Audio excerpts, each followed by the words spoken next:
दोस्तों अक्सर एक प्रश्न का बहुत बार विवाद बनता है और बहुत बार पूछा जाता है और अक्सर सोशल मीडिया पे मैं देखता हूँ इसके ऊपर बहुत सारी डिबेट्स चल रही होती है कि कर्ण को अर्जुन ने निहत्था क्यों मारा और या फिर भगवान कृष्ण के होते हुए ऐसा अन्याय क्यों हुआ। क्या कर्ण को निहत्था नहीं मारा जाना चाहिए था? क्या अर्जुन ने ये पाप किया? और क्या भगवान कृष्ण ने जानबूझ के ऐसा होने दिया तो वो भी कहीं ना कहीं इसमें भागीदार थे?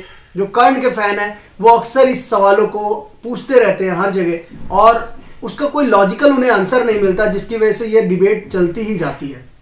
आज इसका बहुत लॉजिकल डिस्कशन करेंगे।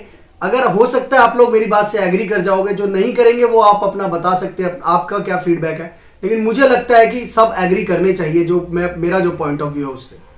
तो मेरा सबसे पहला जो लॉजिकल है इस पे जो मेरा अपना पॉइंट ओपिनियन है वो ये है कि जब अभिमन्यु का वध हुआ था तो उसमें सबसे बड़ा रोल किसका था? अगर जो मुझे दिखता है उसमें सबसे बड़ा रोल कर्ण का था। सबको पता है अभिमन्यु को भी निहत्था मारा गया, किस तरह से मारा गया। कर्ण को तो खैर अकेले अर्जुन ने मारा, अभिमन्यु को तो कई योद्धाओं ने मिलकर निहत्था मारा और उन कई योद्धाओं में कर्ण भी एक योद्धा था। ये तो पहला पॉइंट ऑफ व्यू था। अब दूसरा आप इसके ऊपर सुने तो जो कर्ण के फैन है जो शोर मचाते हैं सोशल मीडिया पे हर जगह कि भैया कर्ण को क्यों अर्जुन ने छल से मारा, क्यों भगवान कृष्ण इसके भागीदार बने, वो यही सवाल कर्ण से कभी क्यों नहीं करते कि कर्ण ने अभिमन्यु को क्यों निहत्था मारा, क्यों कर्ण अभिमन्यु के वध में शामिल था, क्यों नहीं वो पीछे हट गया कि नहीं ये निहत्था अभी इस पे हम वार नहीं करेंगे।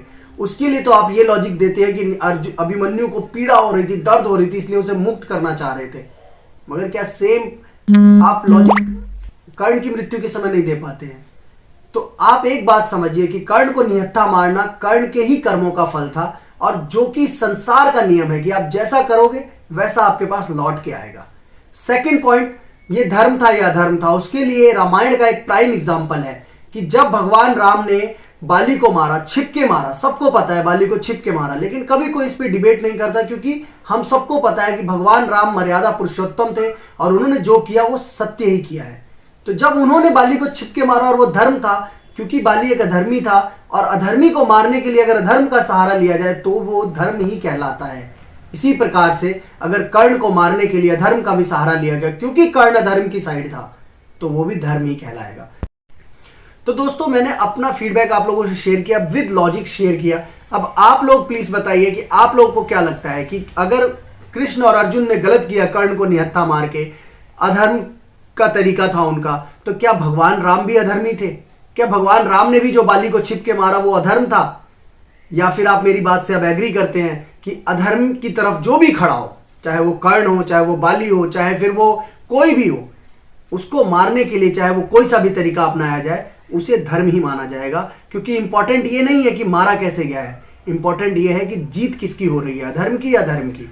तो जीत तो हमेशा धर्म की होगी और धर्म की जीत के लिए सबसे इंपॉर्टेंट है जो करना है वही हमेशा हमारे जो भगवान राम ने किया, कृष्ण ने किया, वो सही किया। तो आप लोग अपना फीडबैक मुझे शेयर कीजिए कमेंट द्वारा और अगर आप लोग चाहे तो इंस्टा पे भी हम लोग आप मेरे से इस पॉइंट पे डिस्कस कर सकते हैं। रोशन नामा पोइट्री इंस्टाग्राम मेरा हैंडल है और I would love to see your comments there also. Thank you.